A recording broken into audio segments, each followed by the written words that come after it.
read something about her way back, but yeah. Okay, great. Good deal, Rich.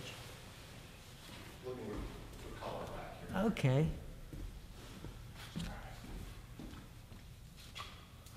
Oh, and Tom. You do have Vaseline on the lens? Yes. All right, thanks. And Tom, I always tell people that we always edit. And so if you make a little mistake when you talk, if you stumble over something, we always, as everyone does, we edit that out. No worries about things like that. So, you know, we try to make it as close to a conversation as we can, a real conversation, even though that's hard with mics and lights and everything. Yeah, poor Cal, I don't want him to lose any work because of the questions that I ask, and he handled that very nimbly, so I think we're fine. But you know, I hope he understands. But, Oh, he does. yeah. Yeah. And Rich, you let me know when you're ready. We're good. All right, Tom, if you're ready, I think we're good to go. Okay. All right. So here in Jacksonville, it's still legal to fire someone if they're gay, or if you even think that they're gay, deny them housing, turn them away at a restaurant or a hotel. What do you think of that? When you see the face, there aren't many examples. There aren't hundreds and hundreds and hundreds of examples every day, okay? Because in reality, what ends up happening is people who appear to be gay never get hired, so they're never fired. Okay, so it stops right at the beginning. But there are examples where they do get fired. And when you talk to them and you hear their story, it makes you feel less proud of your city. It makes you cry a little bit. It makes you want to take this wounded bird that's going through all of this and find some way to heal, because their entire life they've been facing this kind of, you know, these remarks and so forth, and this is just yet one more step or one more remark or one more tape that they have to play in their head over and over again. And it makes them feel less of a person, or it makes them feel very bitter. And that's difficult to deal with, and it's you do want to go ahead and find some way to say, we're going to solve this. But typically, we're not going to be able to solve this in that company, because that company has made up its mind, and there's nothing that we can do to change it. Nothing that can be done legally? Right. Nothing that can be done legally to change it. So the fire is fire. Okay? It's fait accompli. The best we can do is then hope to find some other place that's more accepting, or that's open, or that is blind to sexual orientation. In Jacksonville, is it hard to find those places?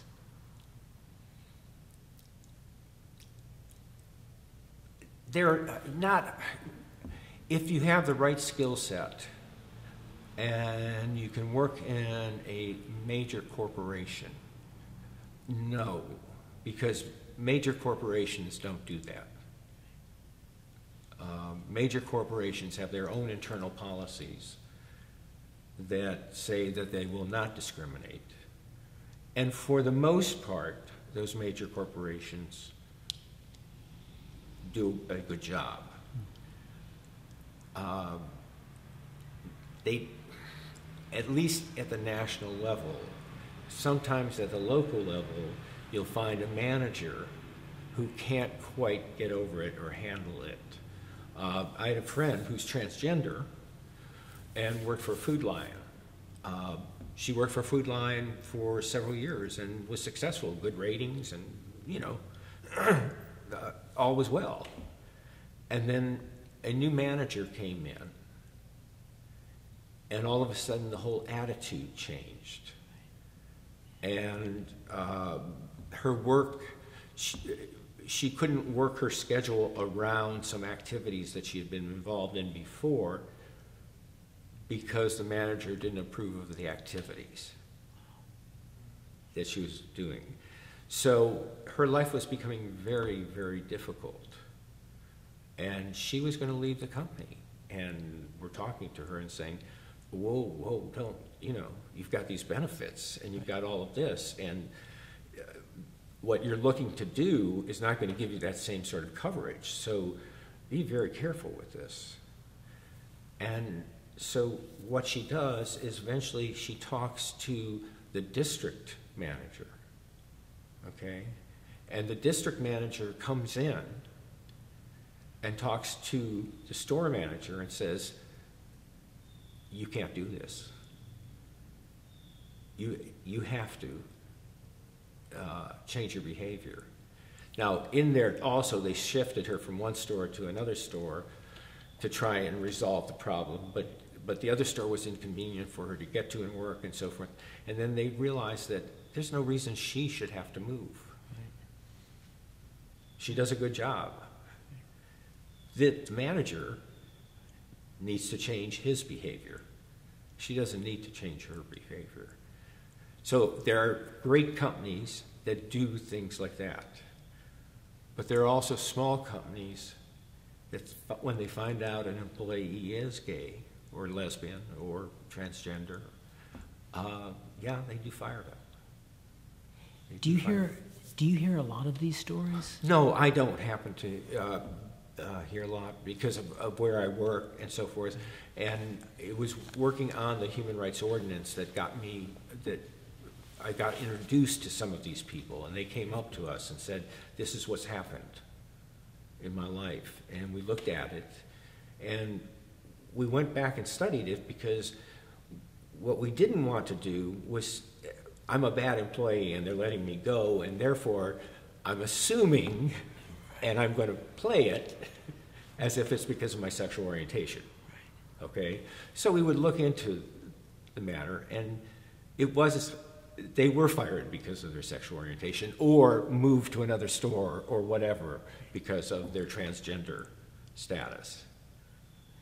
Or as you said earlier, sometimes it doesn't get that far. Because we don't, if I'm uncomfortable, we don't hire you.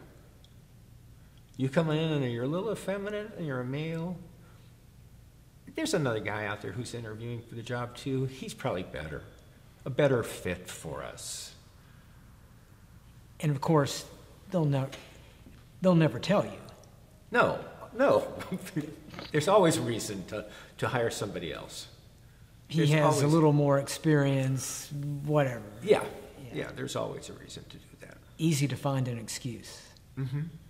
And that you'll just never know. Right. So it happens in the city.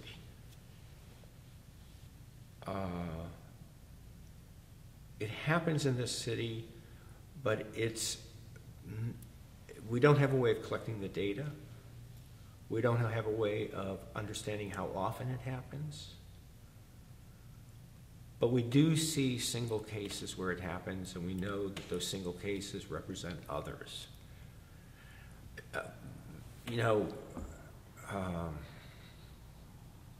One of the councilmen who voted against the ordinance said, well, this ordinance isn't going to stop that sort of behavior because they'll find another reason or they'll do something like that. And it's not going to make this city any better, But there's a parallel with schools, okay, and the bullying aspect that happens in schools. They've done studies across the country of schools and their bullying policies. And what they found is that schools that make a pointed statement of no bullying will be permitted based on, no bullying is permitted, and this includes because of sexual orientation or transgender or something like that. The students at those schools face a lot less bullying than schools that just say, we don't allow bullying. In other words, it's that statement even when it isn't easily enforced, but it is that statement that begins to change the culture. And once that culture begins to shift, people begin to get comfortable. Exactly. And of course, by the city not making that statement, they're making another statement. Well, yeah, in some ways, we brought Jacksonville out of the closet, okay? In terms of the human rights ordinance, Jacksonville stepped out of the closet. Not the way we wanted them to, but they did, because everyone assumed that there was protection, okay? Because there's protection in every major city. Now, there's not protection in every state, and there's no national protection, but there's protection in all of the large cities in the United States. Out of the 76 largest cities in the United States, Jacksonville is one of either 2 or 3 cities that does not have this protection. So people said, what? Jacksonville doesn't have this? No one went to the books to look. They just assumed at a city this size that there would be these protections. And so everyone thought, even people who supported the addition of LGBTQ to the HRO, even those people, they assumed it was already in there? Many of them came and started working with us because they had assumed, and they were surprised when they found out that it wasn't. That it was perfectly okay to fire somebody, to not hire somebody, to not let somebody move into your apartment complex, to kick somebody out of a restaurant because they're gay or lesbian or transgender. You've been in town for a long time. Mm-hmm. When did you become aware of this? Well, I've been around a long enough time to know when major cities didn't have these protections, okay? I'm a 66-year-old man, and I got to tell you, when I was first hired, nobody had these protections, okay? So I've been aware about Jacksonville because I've been watching and seeing when are we going to get to this for most of the time, for all of the time that I've been in Jacksonville. Just because of when, how my age and my activism and so forth. So I wasn't surprised, but my boss was terribly surprised. And my boss was the former mayor of Jacksonville. Your boss is John Delaney. Yes. Now president of UNF. Yes. And we were sitting and talking to each other at one point in my office, and I said, well, John, you could fire me right now. And he said, no, I can't. I said, you could. Now, I had tenure as a backup, so there's some, but there was nothing that prevented him from firing me because I was gay. He had no reason to, and that's not who he is. Right. Okay? But he said, that can't be. So even John Delaney, who is mayor, was unaware of this.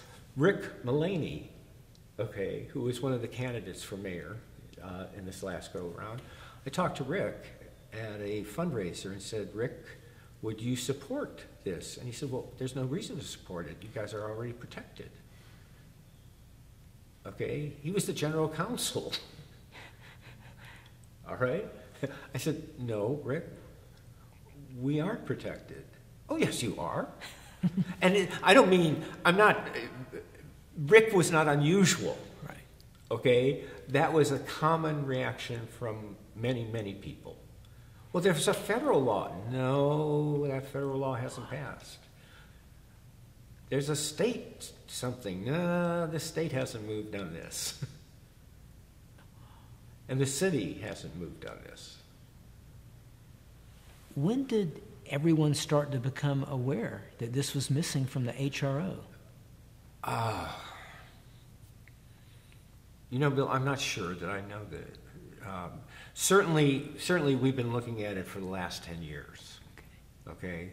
But I don't know that that's Yeah. the point at which people became aware. I think in reality, it was us requesting or going to city council and asking for the HRO that made the city aware. So I would say the city didn't know until a year ago. People, even members of the gay community, didn't know that they weren't protected until a year ago. That's amazing. Mm-hmm. Wow. Yeah. Everyone just assumed. Yep. When employers moved into the city, they assumed that that was a standard practice. But it wasn't. But now major corporations know that this is the reality in Jacksonville. Is it possible everyone assumed because it's simply so reasonable? Well, all the companies were doing it. Every other major city was doing it. Gainesville was passing it. Lots of small towns are passing it. So, of course, Jacksonville must have had this. So now, the word is out. The word is out. Yes, the word is out. And what are people in other cities thinking about Jacksonville, a CEO who might want to move his company here? Well, let's talk about, and she's very, very astute politically, okay? So she does not voice this, okay? But when Wells Fargo took over Wachovia, okay, they wanted to place one of their lead officers from San Francisco over the Florida system, okay? So they asked her if she would come to the Florida system. And she looked around and she said, "Oh, I'd love to. This would be just a great opportunity for me. I won't live in Jacksonville, though." We were the headquarters for Wachovia. "I won't live in Jacksonville. My wife and I won't live in Jacksonville." So they moved to Miami. As a result of I don't know that it's in particular the HRO or just the whole atmosphere, so I don't want to put words in her mouth. Shelley Freeman is the woman's name, by the way. Mm-hmm. I don't want to put words in her mouth because she openly declares that she is a lesbian. She openly declares that she's married to Jane, I think is her spouse's name, and so forth. But you know, she's politically savvy enough that she doesn't want to make a war of this because she wants Wells Fargo to succeed, okay? And Wells Fargo is supportive of a lot of things, but then we have another company. One thing I wanted to ask you about that, how many employees went to Miami instead of Jacksonville? I don't have the number, but all I know is that when you talk to the former Wachovia, now Wells Fargo employees, they're all aware of this. And when you see new vice presidents or new people moving to Florida, they are making the decision to put their offices in Miami, okay, because you want to be where the president is, okay? It may not be because of the sexual orientation or you know, the ability to fire based on sexual orientation, although that may be true in some cases. But I want to be where my boss is. I want my boss to know me. Right. I want to have that kind of relationship. So if I'm starting something new, I'm going to move it to Miami. So I don't have ideas about numbers at all and wouldn't even want to project. But up until that time, Jacksonville was the state headquarters for Wachovia. Yeah. And likely would have stayed here. Could have. Yeah. You know, I mean, could have stayed here. Again, I can't read Shelley's mind. Yeah. Yeah.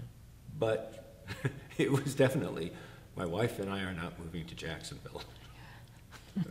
Okay? It doesn't quite have the atmosphere that we want. Shortly after this, a local attorney who helps in relocation and is on a board of a company called Patheon, she said they were looking at Jacksonville, but they just withdrew Jacksonville. I talked to, and I cannot remember his name, but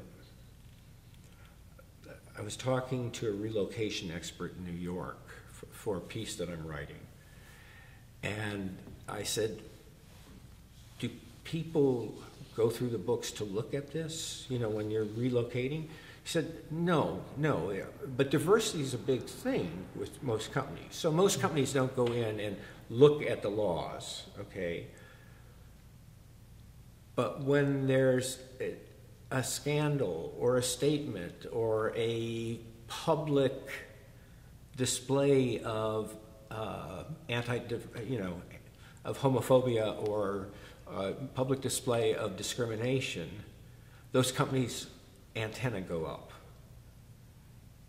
And that's not where they want to be, because they want the most talented workforce they can get. And even though that company has laws or has policies that would protect any of their gay and lesbian or bisexual or transgender employees, those people have partners. And the employee doesn't want to move to a city where the partner can't get a job or isn't protected. And also, even if your corporation protects you, who would want to live in a city, move to a city where they might not enjoy the same protection from that city as they did if they moved from San Francisco or Los Angeles or New York. Yeah. It would be probably quite a change that in itself for them. Yeah, it would be. Yeah. Wow. So what is your view then on what this does to our city's image and on the business that we might lose because now the genie is out of the bottle and people do know about it? I've been looking at some data and hope to finish writing the piece up. The Human Rights Campaign came up with an equality index on cities. I hope I get it right. It's the Municipal Equality Index or the Metropolitan Equality Index, but it's MEI. And they went through 135 cities and rated 135 cities in terms of their laws protecting gays and lesbians and their policies protecting gays and lesbians and transgender individuals. So what we've been doing is we've been studying what's the difference in the economic structure of the cities who rank high on having laws and so forth, and those that have few to none. Okay? The personal income in cities that have good ratings is higher. The number of patents coming out of the cities that have good ratings are higher. The educational level of cities that have good ordinances are higher. And you can just go through a host of economic indicators and see that cities that have these laws and more are doing better in terms of their economics than comparable cities that don't have these sorts of laws. And, the score is from 100 to 0, okay? So now people can look into this one book and find out how's that city doing on these things. And so it's 0 to 100, and Jacksonville is at 15. And Jacksonville doesn't have, those markers about high education level, the markers about personal income. all of these, about patents developed and so forth. We don't shine on any of those markers, surprisingly. Well, not surprisingly. I was looking through the MEI, and when I saw that Jacksonville had a 15, that is stunningly low. It is. My friends tell me, well, be comfortable, you know, Tom, at least you're not in, what is the city in Alabama that has the 0? Okay. They Is say, it Selma? No, it's not Selma, but one. But it's one. Yeah, there are There a couple lower. that have 0. And my staff at work will say, I'll say, I'm in a city that has 15 out of 100. And they say, well, it could be worse. I say, yeah, it could be worse. Wow. What does that say about Jacksonville, and what does that say to these companies? You can easily find the MEI on the web, Right. and they take one look at that, and what do you think happens? I suspect that any company that's looking at that is saying, we're not locating there. Because we need a talented workforce. The most important thing that we have to find is a location that has a talented workforce.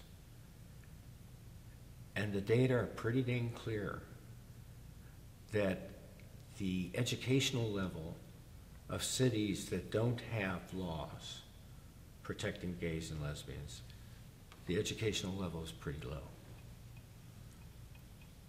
That doesn't mean that having these laws makes you into an absolute successful city, but you're probably not going to get to the top unless you have these laws. The exception of that, of course, is North Dakota now with the oil. If we strike oil, okay, and it starts gushing out of every place in Jacksonville, we probably don't have to pass a law in order to increase the wealth, okay? But until we get that oil that North Dakota discovered, okay, we have some serious thinking to do. So it seems there's a correlation between accepting and education and accepting and educated communities and their economic vibrancy. Yes, yes, there's a strong correlation between that. Very interesting. Strong correlation. You work at UNF, so you deal with young people. Yes. And gay or straight, how do they feel about Jacksonville and remaining here after graduation? Do they have a view that it is somewhat, for lack of a better word, backward, non-progressive?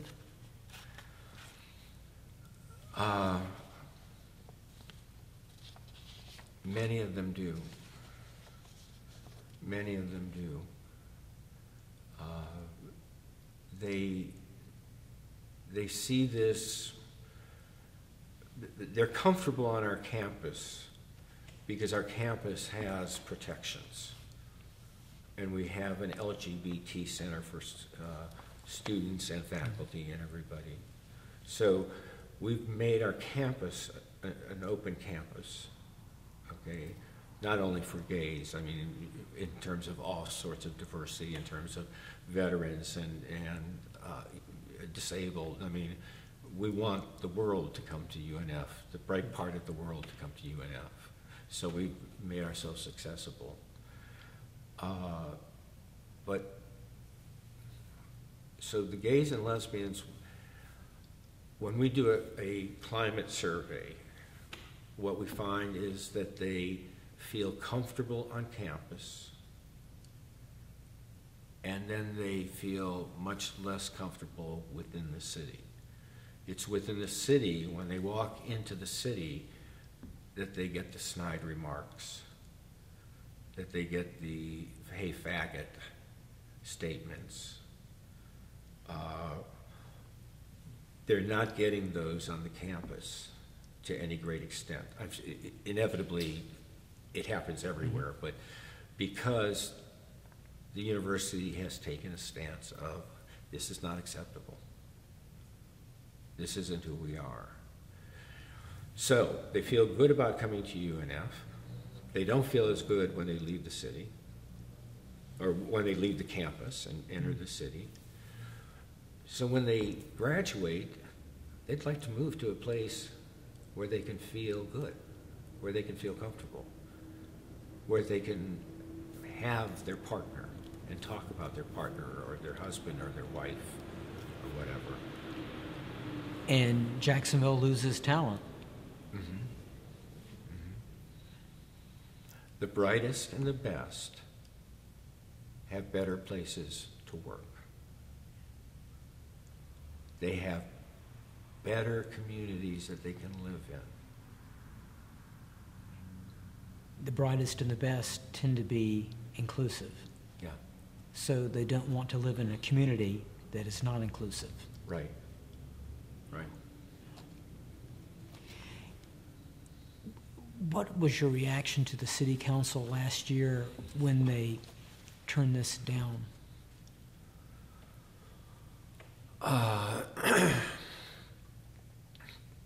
Well, there were two waves of reaction that I had, okay? First, when the council felt that they had to strike transgender to get it through, it bothered me greatly. I still thought we should pursue getting part of the, getting gays and lesbians covered, but that we would have to come back and really double down in terms of recognizing the transgender community, because they suffer more than any of the rest of us do. So that was a very difficult time for me and for a number of us when that happened. The night of the vote for the amended version that would have only included sexual orientation, we all knew we were going to win. We had done our counting of votes. We had people talking to the council members, and we knew we had to count. So when the count was not in our favor, and we had the count plus one, so we had a little cushion. Not much of a cushion, but a little cushion. And when it didn't happen,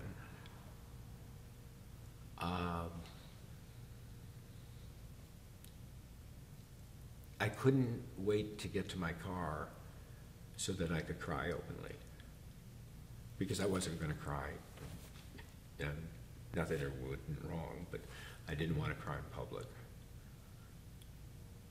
So I got in my car and called a friend who'd been working with us and sobbed, because we knew that we had it. And 2 votes had been flipped. And that just felt so very painful. It hurt tremendously. And it angered me, and then I realized that anger is not going to get me where I want to go. That we're just going to have to find another way and keep working on this. I didn't come to that conclusion right away. I stayed in anger for a little bit of time there, okay? But I recognize my own faith commitment and so forth said, that's not the way we're going to solve this. That would have been a wonderful moment for the city of Jacksonville to make that kind of a statement. It would have been a grand moment. It would have even been grander had we had transgender in there. But it would have been a grand moment. And it would have been a major step forward for the city. But we took 2 steps back, and we did it, and the nation was looking, and the nation saw what we did.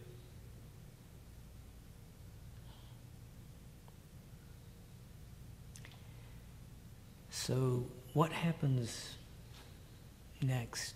Did you afterwards speak to any of the council members? Have you since then? Have you met with the mayor? I've seen the mayor since, but I haven't met with the mayor on this topic. Okay. I have seen council members who were supportive and talked to them and so forth.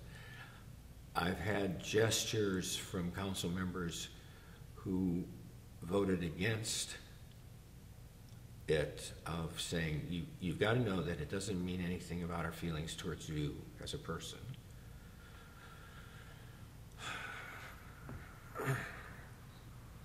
One of those council members has gay members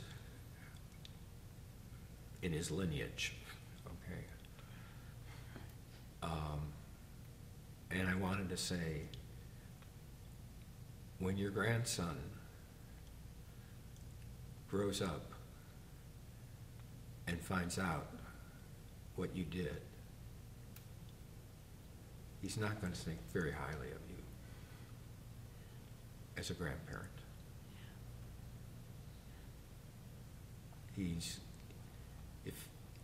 When the story's told and he hears the story, I'm not quite sure how he's going to feel about you. But I haven't had the opportunity to tell him that. Do you plan to? Yeah. Yeah. Wonder what he'll say. I don't know. Do you think religion is at the core of most of the objection?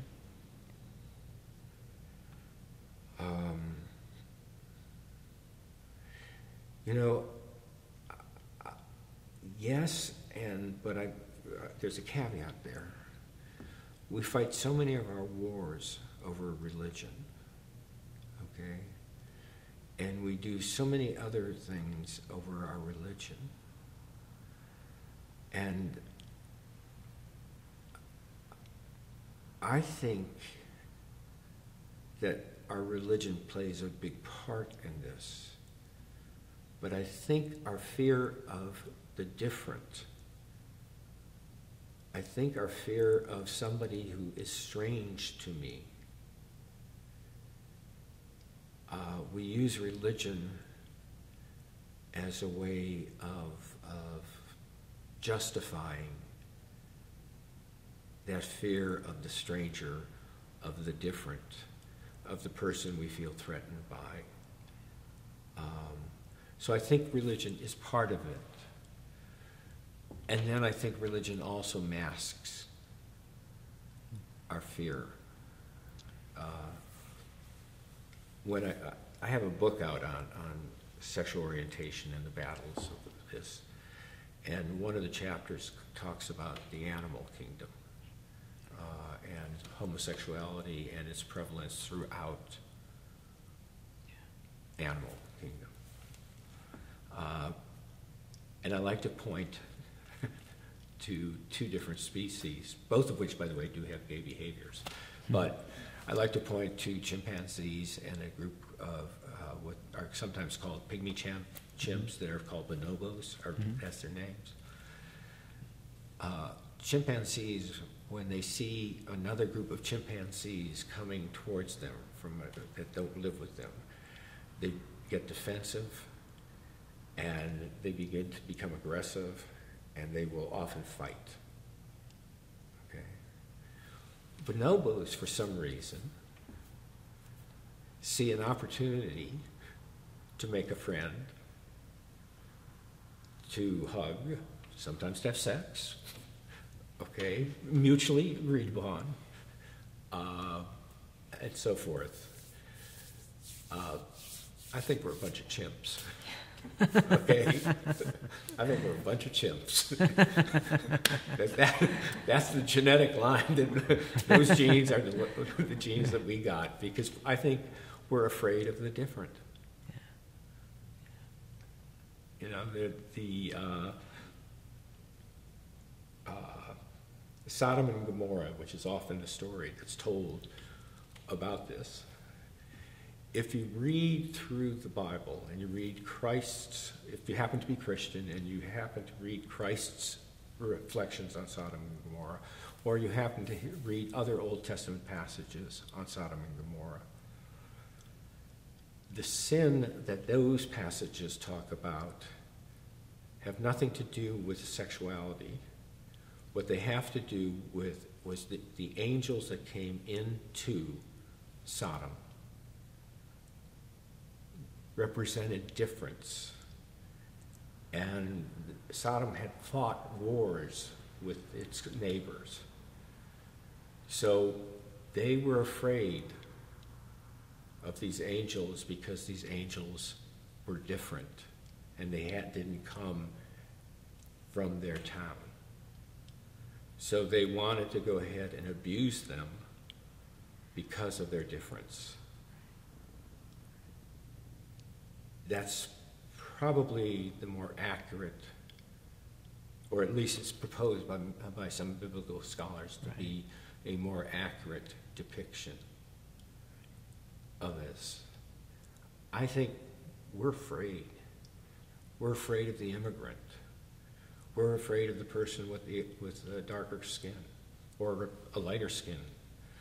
We're afraid of the disabled. We're afraid of the too short. We're afraid of this group, the LGBT group, because they represent difference.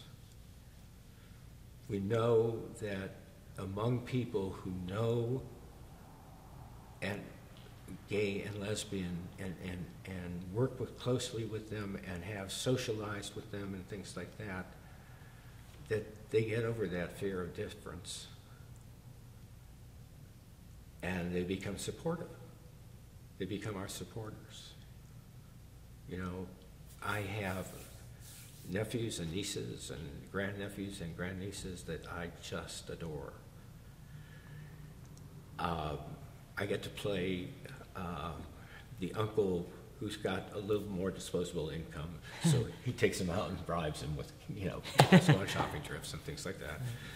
But they wouldn't think of discriminating because they know their uncle. And they've met their uncle's partner, who happens to be a nice guy. So while they may hold, and they do, my family holds a very conservative religious belief system, they would not think of discriminating based on sexual orientation because they know somebody.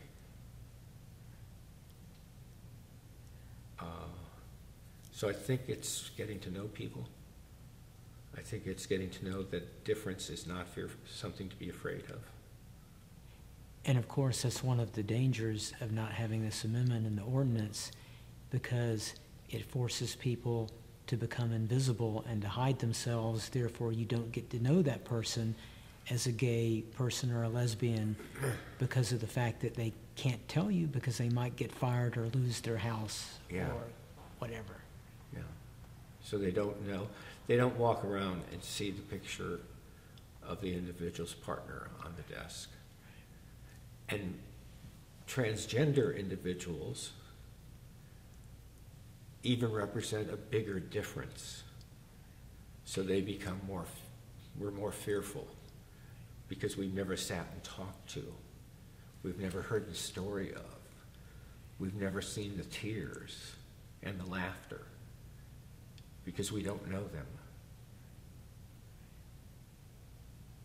So gays and lesbians have changed, public attitudes towards gays and lesbians have changed because, oh, my uncle came out, my brother came out, my coworker came out, all of that's happened, and I like all these people.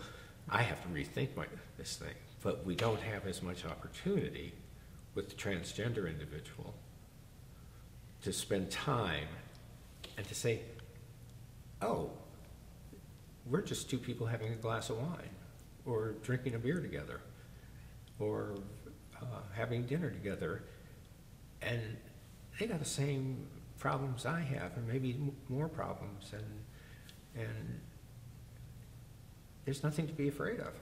Wow. I was sure there was. I was sure there was something I was supposed to be afraid of.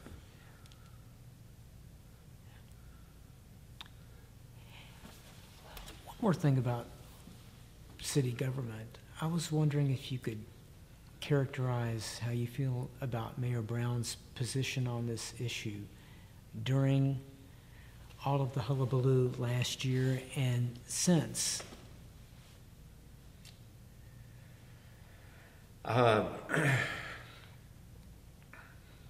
I met Mayor Brown after the primary election, okay?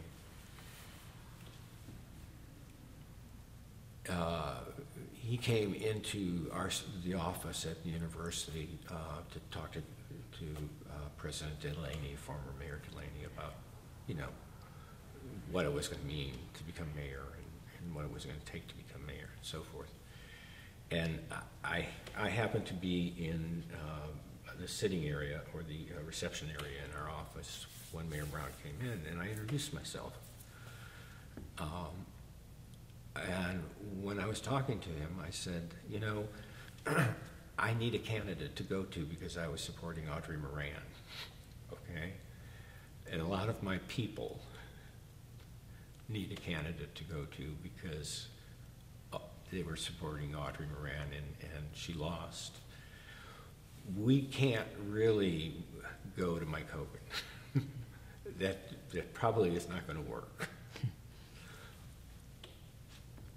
So we're probably going to be voting for you, but we can vote for you in many different ways. We can vote for you and give you checks. We can vote for you and rally for you. Or we can wake up on that particular Tuesday, go off to the polls and say, okay, I certainly don't want Hogan, and press the button for Mayor Brown. I said, I'd rather do it with the supporting and so forth. One of our big issues of the gay lesbian community is the Human Rights Ordinance, which protects gays and lesbians on housing and so forth. The mayor looked at me and said, I do not believe in discrimination in any form. He never said anything, you know, that I'm supporting the HRO. He said that. I heard that there was support for the HRO. Okay. He did tell me that this was a Friday, and he said, you know, Saturday, a number of gays and lesbians are meeting with my campaign staff. You might want to attend. So I attended the meeting. He was not there, with his campaign staff. We brought up the HRO, as you would expect. And the campaign staff said, the mayor will be with you. Okay? But he can't campaign openly on this issue. We said, we get that. We understand that. We're not asking for that. We just want him to be with us when it comes before city council and so forth. And we got assurances from the campaign staff that he would. Well, I took out my checkbook. I wrote the $500 check and gave it to his campaign staff. Because I thought, this is going to be wonderful for Jacksonville.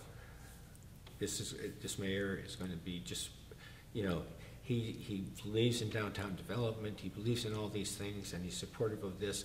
This is just going to be wonderful. We ran into each other a couple of times at different places, and the mayor hugged me a couple of times. Nice hug, I think. And I thought, this is good. So I went out and talked to my friends and said, look, okay, we have a friend.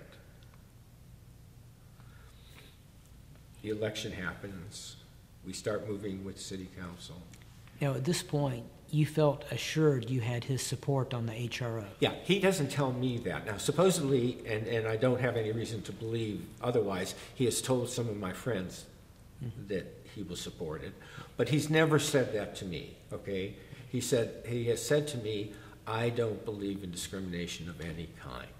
Sort of a generic statement. Yeah, but it was in a conversation about the HRO, so I took it as meaning that. And his staff told me that he would support the HRO, okay? So they were unequivocal. Yes, yes, they were unequivocal.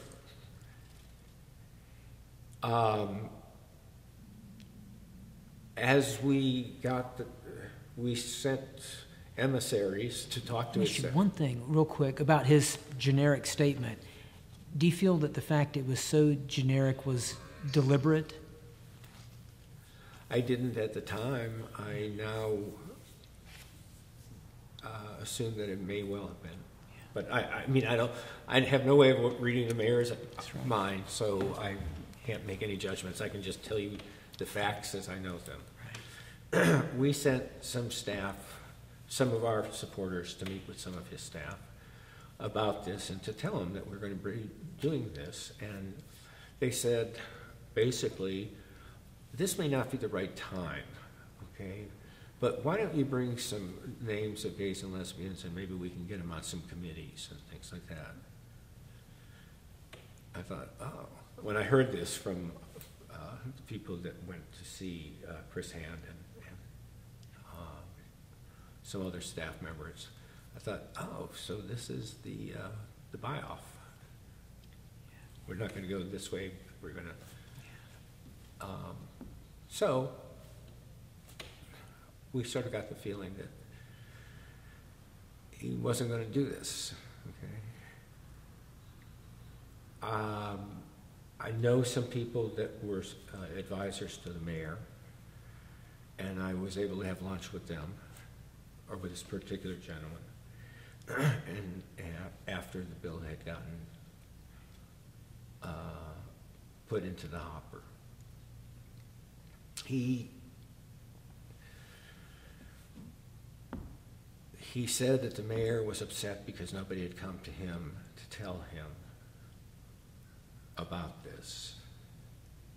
And that's why he became so upset when it went into the hopper. I thought, gee, we sent people to his advisors to tell him that, and so forth. So I don't know how he doesn't know that it's coming, okay? And that's why he supposedly chewed out Warren Jones.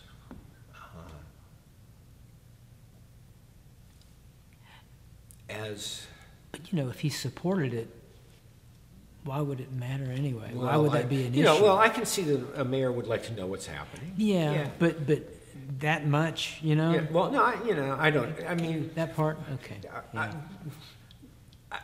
I'm sort of with you, but I'm going to give him a pass. Yeah. Let's. Yeah. Yeah. The guy's trying very hard to do some good things in the city. Yeah. Okay. And I admire him for many of the things that he's doing in the city.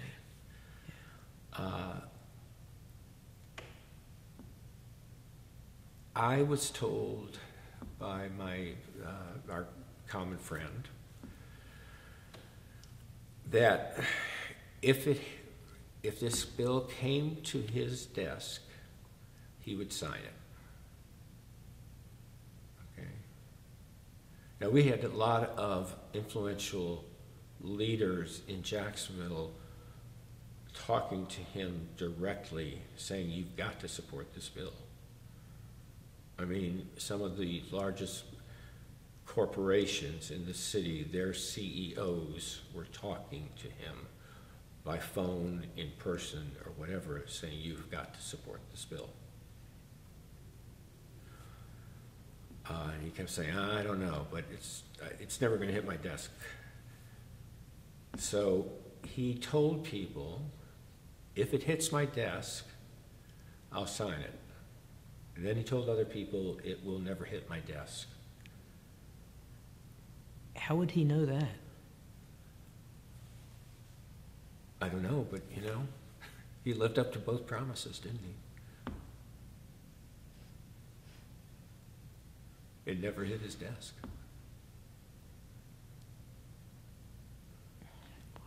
I mean, we could speculate as to what that means and so forth, but it's probably of little value to do that. I really, you know, as I said, I think he's working very hard to try and get some very difficult things in the city done. And I respect him for that. And since then, I've run into him a couple of times, and he's very cordial.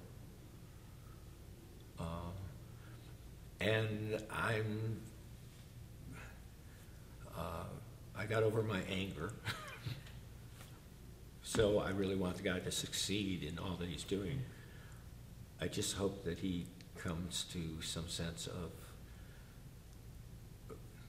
to an understanding that if he really wants to put the city forward, this is one of the things he has to participate in. And during that whole process, he said virtually nothing publicly. Right. Right. And I don't believe he said anything since. No. He would, during the whole process, he would duck. He wouldn't show up at particular things. One way to get the mayor not to show up was to make sure that he knew that the human rights ordinance would be talked about, okay, and he'd find it, you know, just like he couldn't show up for Barack Obama's visits to Jacksonville. Oh, there was a mayor's conference. Oh, there's a president of the United States. There's this mayor's conference. Oh, you know. Right, right. The gay community supported him. Mm-hmm. Does the gay community feel used? I think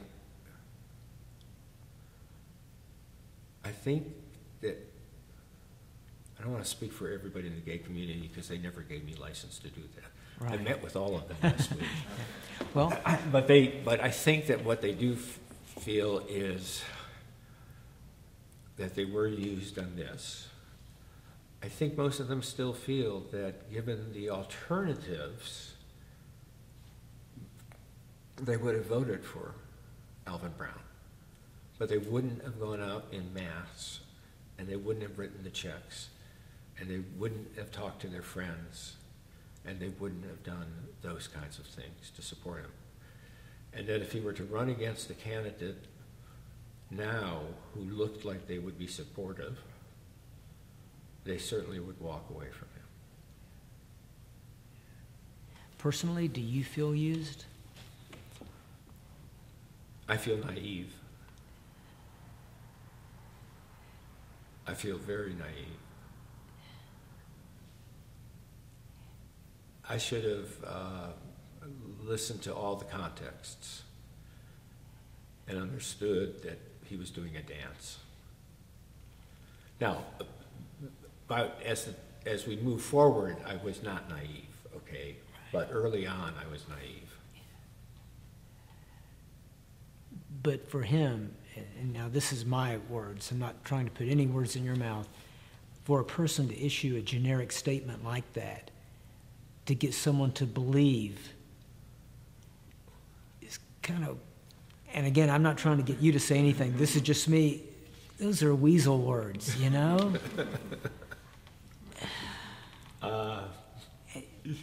You know, we all, I wish I could say I was a saint and that I could never do anything like that. I don't know that that's true, okay? But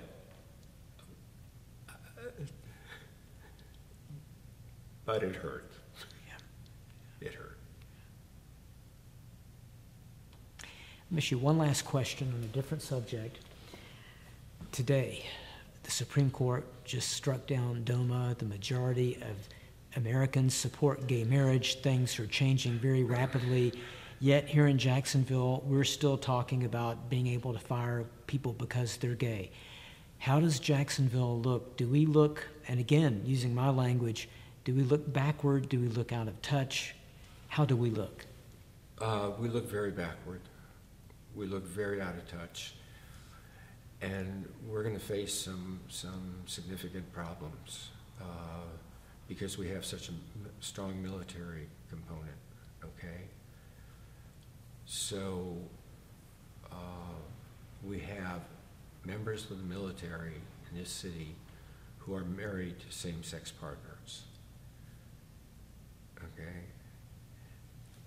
When their same-sex partners can't rent in a building because they're gay, and the military is guaranteeing all the civil rights to the military member, we're going to come into conflict.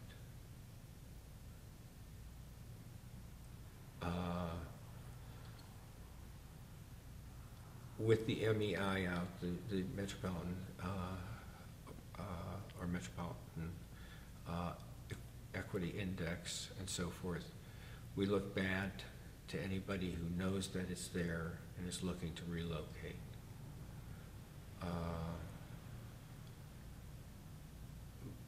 We just look like a backwater town. We look like a backwater town, you know.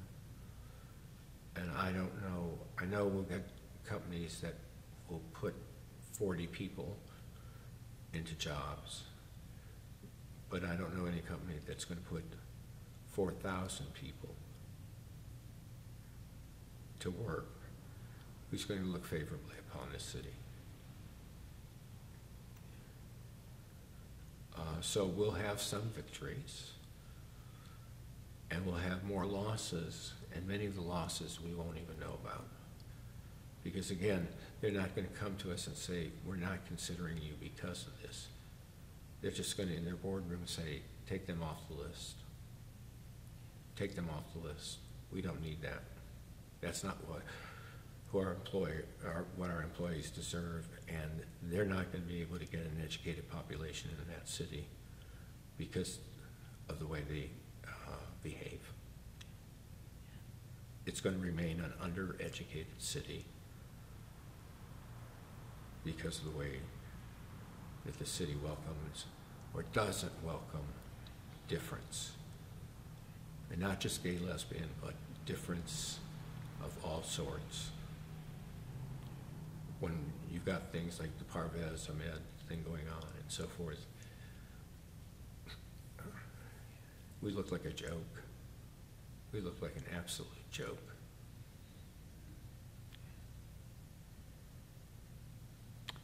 Great talking with you. I really enjoyed interviewing you. Thank you for a great interview. Well, thank you. That was wonderful. Thank you. Yeah. Really appreciate